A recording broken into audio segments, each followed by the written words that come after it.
네, 어제 하루 코로나19 신규 확진자 2,124명 발생했습니다. 이틀 연속 2,000명대를 기록한 거죠. 자, 정부가 다음 달 1일부터 도입하는 새로운 방역 체계, 단계적 일상 회복의 1단계 방안을 오늘 공개를 합니다. 자, 그런데 전문가들은 그렇게 되면 하루에 2만 명까지 확진자가 나올 수 있다, 이렇게 전망을 하는 상황입니다. 한편 백신 미접종자들이 코로나19에 감염됐을 경우 접종 완료자보다 사망률이 9.4배 높다는 조사 결과가 나왔는데요.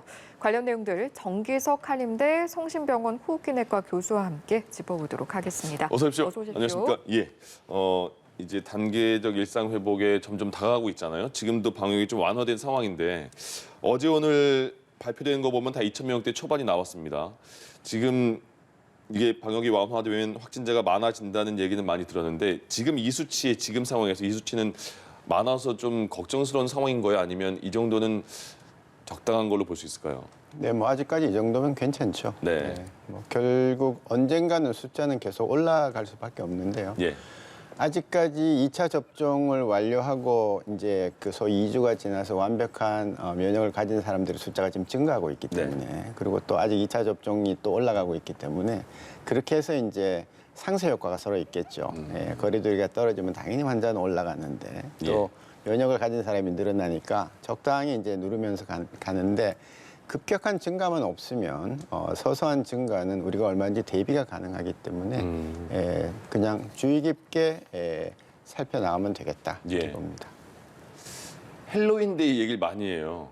저는 가보질 않아서 어떤 분위기인지 모르겠는데 사람들이 많이 모인다면서요. 그래서 이번 주말에 헬로윈데이 때문에 1월 1일부터 당장 단계적 일상회복 들어가는데 이때 조심하지 않아서 갑자기 여기서 또 많이 확진이 되지 않느냐 이런 우려가 있는데 이런 모임에서 어떻게 조심해야 될까요? 아무래도 이제 젊은 분들이 이제 이런 모임을 선호를 하고 그분들 중에서는 백신이 좀 덜 들어가 있는 상태이죠. 네. 그렇기 때문에 감염이 확산될 위험은 있습니다만은 또 정부가 알아서 이제 뭐 점검을 하고 단속을 한다고 예고를 했기 때문에 뭐 큰 위험은 없이 지나가지 않을까. 특히 이제 젊은 분들도 오랫동안 이 코로나를 겪으면서 시민의식이 있고 기본적인 수칙을 지키고 있기 때문에 그렇게 큰 우려는 안 하고 있습니다만 이제 두고 봐야겠습니다. 예, 거기 헬로윈데이 보면 가면 같은 거 쓴다면서요? 예, 그렇다고 하더라고요. 네. 근데 가면 쓰는데 그 안에 마스크 꼭 쓰고 하면 좀 괜찮다 이런 말씀도 전문가분들이 하시더라고요. 참고하시기 바랍니다. 네, 참고해 주시면 좋을 것 같고 단계적 일상 회복 최종안 이제 중대본 회의가 진행이 되고 있으니까 결과 발표할 때 자세히 알 수 있을 것 같습니다.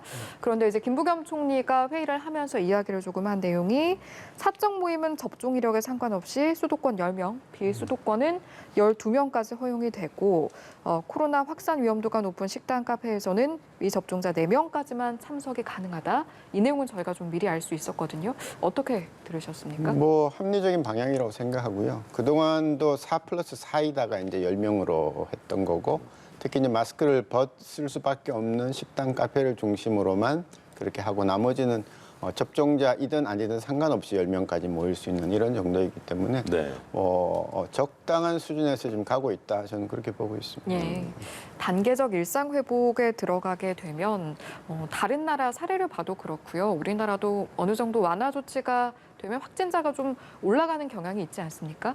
단계적 일상 회복이 이제 최종안이 발표되고 다음 달부터 진행이 된다고 했을 때 확진자는 좀 어느 정도까지 올라갈 거라고 예상을 하시는지요? 그 예상을 어떻게 하겠습니까만은 이제 뭐 이웃 나라 다른 나라들 예를 보고 했을 때에 한 5천 명까지는 쉽게 올라갈 거라고 저는 보고 있고요.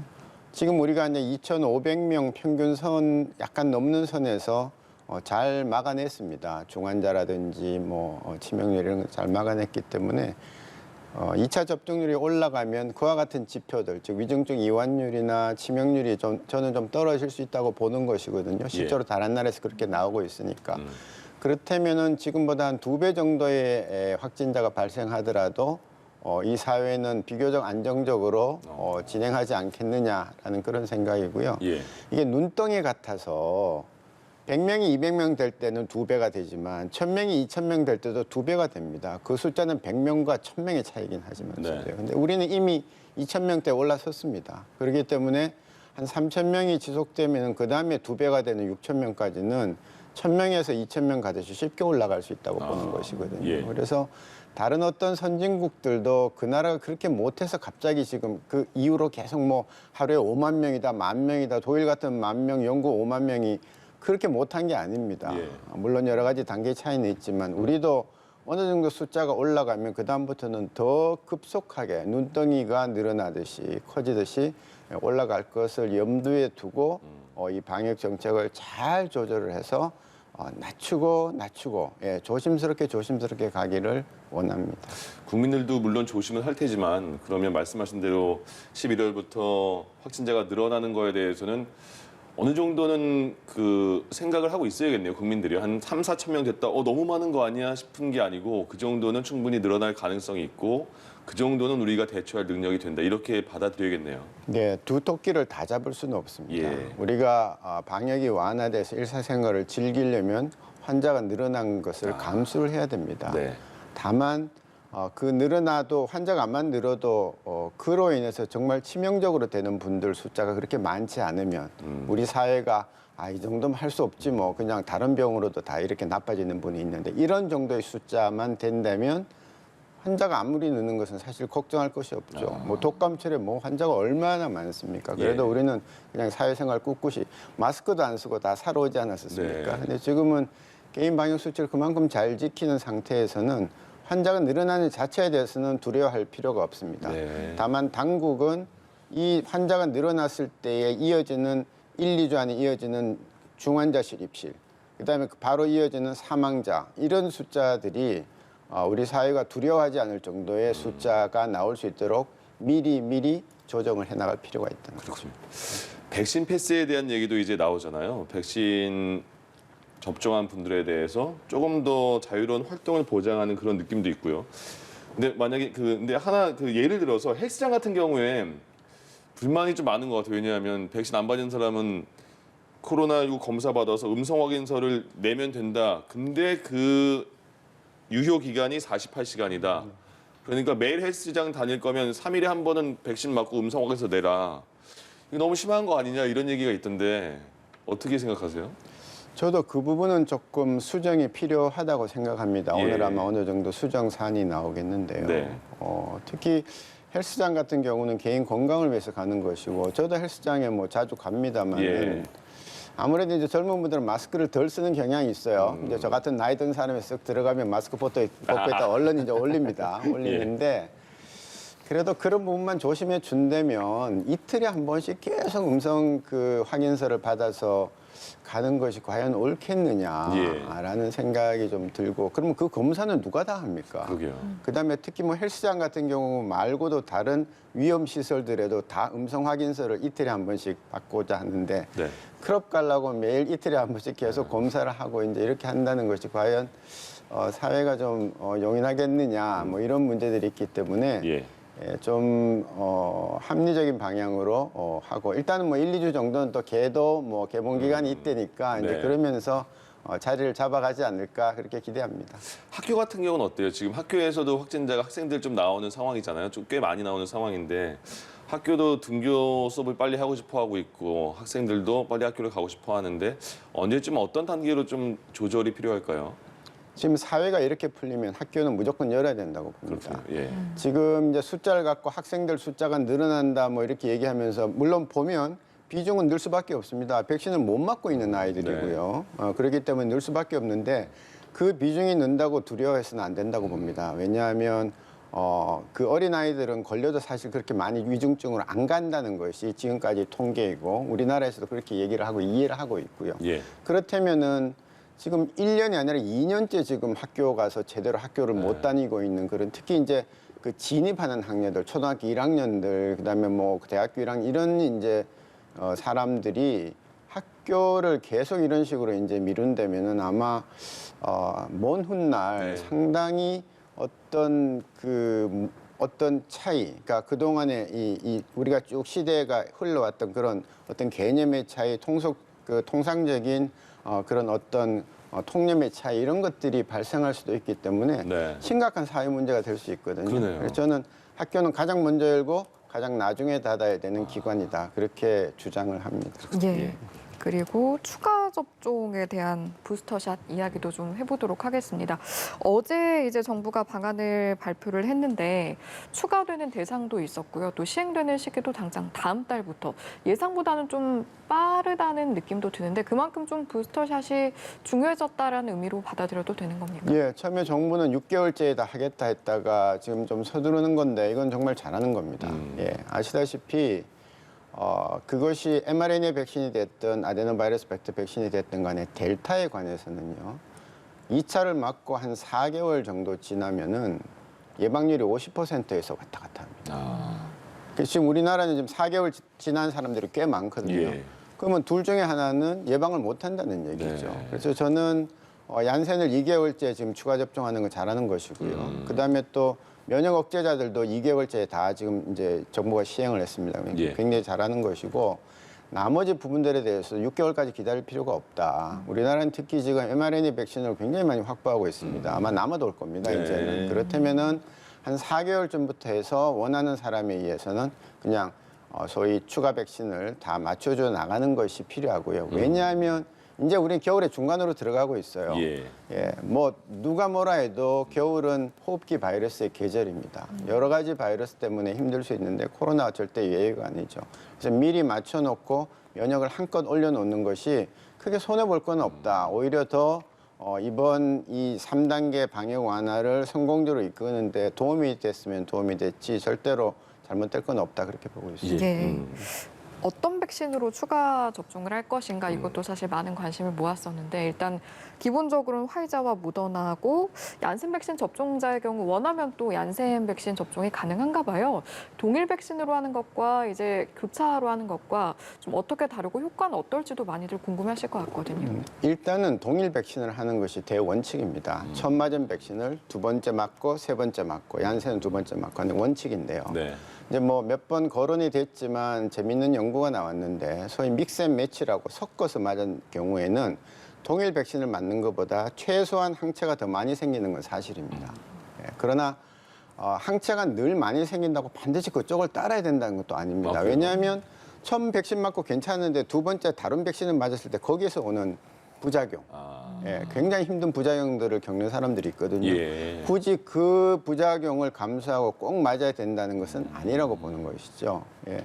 그리고 이제 질병청에서 발표했지만 세 개를 섞으면 안 된다. 네. 교차 접종을 했는데, 네. 그러니까 아스트라 맞고 화이자 맞았는데 부스터를 모더나로 맞는다. 이제 이런 거는 안 된다는 거죠. 예. 예, 그건 너무 이제 섞이니까요. 그래서 지금은 교차 접종을 하시든 본인의 뜻에 따라서 얀센 맞은 분도 그냥 얀센을 그냥 맞으시든 큰 문제는 없을 거다. 물론 이제 항체의 차이가 난다고 얘기를 합니다만은 이게 이제 리얼 라이프라고 실제 생활에 들어가서 이렇게 하다가 보면 그 항체의 그 역가의 차이라는 것은 수학적으로 그대로 반영되는 건 사실 아닙니다. 네. 그렇군요.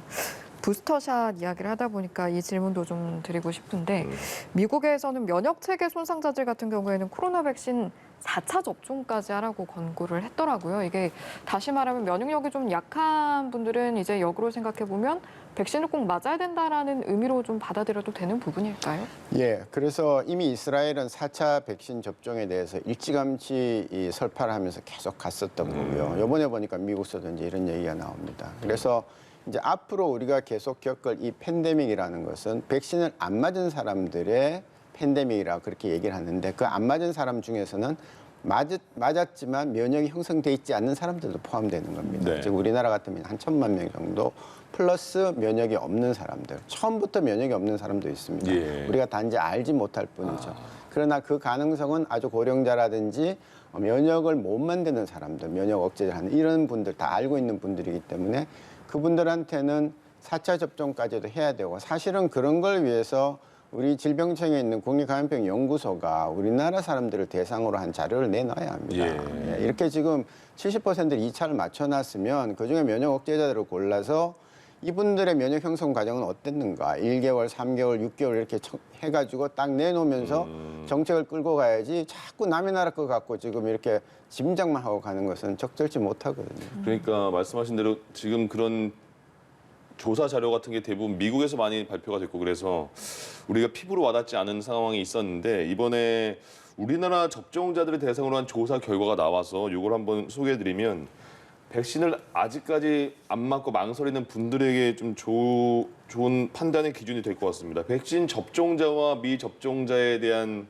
그 사망 위험도나 아니면 중증도 위험도가 나왔어요. 이게 우리나라에서 맞은 사람들에 대한 조사잖아요. 예, 결과가 우리나라 어떻게 나온 조사입니다. 거예요? 그래서 백신을 안 맞으면 이 코로나19로 인해 똑같이 걸려도 사망할 확률이 9.4배가 높다는 거죠. 예. 10배가 높다는 거죠. 어마어마한 그 확률입니다. 네. 예, 그리고 위중증 이행률, 즉 중환자실에 실려 들어갈 확률이 22배가 더 높다는 겁니다. 그래서 지금이라도 망설이는 분들은 백신 그냥 맞아주세요. 그러게요. 그래야지 자기를 위하는 거고 그게 애국하는 길입니다. 예. 사망률 다시 말씀드리면 우리나라에서 백신 맞으신 분에 대한 결과입니다. 백신 미접종자가 접종 완료자보다 사망할 위험이 9.4배가 높고요. 또 위중증 말씀하신 위중증돼서 병원으로 실려갈 확률이 22배나 더 높다는 그런 지금 지표를 보시고 결정을 잘 하시면 좋을 것 같습니다. 지금 그리고 코로나 저희가 굉장히 또 확진자 중에 안타까웠던 부분이 확진돼서 사망한 분들에 대한 장례 절차였어요. 가족들이 같이 마지막을 함께하지 못하는 그런 상황이 계속 발생했는데 이제는 그 장례의 문화가 좀 바뀌나 보죠? 예, 아마 확정된 건 없는데 네. 이제 의학적으로는 사실 그렇습니다. 저희가 처음부터도 뭐 그런 말씀을 일부러 하기는 그래서 그렇지만 예. 바이러스는요 살아있는 생명체에서만 생존을 할 수가 있습니다. 바이러스가 들어가면 우리 몸의 세포에 그냥 들어가는 거지만 세포 안에 있는 핵산에 들어가거든요. 네. 핵산에 들어가서 그 핵산을 복제를 해서 자기 바이러스를 만드는 겁니다. 사람이 사망하면 핵산도 그냥 녹아 없어지겠죠. 네. 그러면 그 안에서 바이러스 자연스럽게 번식을 못하고 있지만 다만 남아는 있을 수 예, 있습니다. 그러나 몸 속에 남아 있는 것이 저절로 나오지는 않잖아요. 그러니까 우리가 뭐 기침을 하고 등등 해서 나오는 거기 때문에 네. 그래서 사체에 대해서는 어느 정도 그러니까 의학에 근거한 방해에 근거한 처치만 가능하다면 그 다음부터 그렇게 꼭 그 본인이나 가족의 뜻에 거해서 어긋나게 뭐 꼭 화장을 해야 된다 이런 법은 사실은 그렇게 의학적으로 타당성이 없다 그렇게 봅니다. 그러니까 지금까지는 확진된 분들이 사망하시면 무조건 화장을 해야 됐는데 지금은 다시 검토할 필요가 있다는 말씀이시군요. 그렇습니다. 알겠습니다. 다음으로요. 단계적 일상 회복 저희가 앞에서 한참 이야기를 했었는데 함께 좀 관심을 받았던 것이 먹는 치료제 관련된 부분이었던 것 같습니다. 정부가 40만 명분을 구매 계약할 거라고 발표를 했는데 일단 수량 측면에서 봤을 때 좀 충분한 양이라고 보시는지요? 네, 40만 명이 굉장히 충분하죠. 우리나라 지금까지 걸린 분이 36만 명 조금 안 됩니다. 예, 그래서 40만 명을 지금 우리가 손에 가지고 있다고 하면은 괜찮은데 또 40만 명분 해놓고 들어오는 게 늦어지면 안 됩니다. 그렇죠. 일단 다 확보를 하면 되는 거고요. 그리고 이 몰누피라비어라고 제일 먼저 나올 가능성이 많은 이 약은 아무나 다 먹는 게 아니고요. 18살 이상이긴 하고 18살 이상이면서 코로나19에 걸려서 위험도가 높고 그러니까 중증으로 갈 위험도가 높은 사람들을 대상으로 지금 연구를 하고 있습니다. 예. 그랬더니 입원하거나 사망할 확률이 50%가 줄어들었다는 얘기거든요. 실제로 작은 연구긴 하지만 한쪽에서는 그 위약을 먹은, 그러니까 가짜 약을 먹은 분들은 몇 명이 사망했는데 이 진짜 약을 먹은 분들은 한 명도 사망이 없었어요. 그럴 정도로 효능은 있는 것이기 때문에 하긴 하는데 지금 우리가 걸렸던 거 36만 명이 다 먹는 약은 아니다. 네. 그래서 아주 젊고 건강하고 기저질환이 없는 분들 증상이 없다면은 굳이 그 약을 안 먹어도 되는 걸로 지금은 나와 있습니다. 우리가 임상적 결과에 의거해서 하는 거니까요. 예. 근데 재밌는 것은 이런 종류의 약들이 예방도 지금 연구를 하고 있습니다. 그렇다면은 누군지는 모르지만 내가 건강하고 젊어도 조금 예방을 해야 되겠다고 하면 그 약을 먹고 예방까지 할 수가 있는 예. 것이죠. 예. 그래서 그렇지만 지금까지 나와 있는 적응증으로는 40만 명분이면 당분간은 충분하지 않을까 그렇게 봅니다. 예, 알겠습니다. 여기까지 듣도록 하죠. 지금까지 정기석 한림대 성심병원 호흡기내과 교수와 이 시간 함께했습니다. 고맙습니다. 고맙습니다.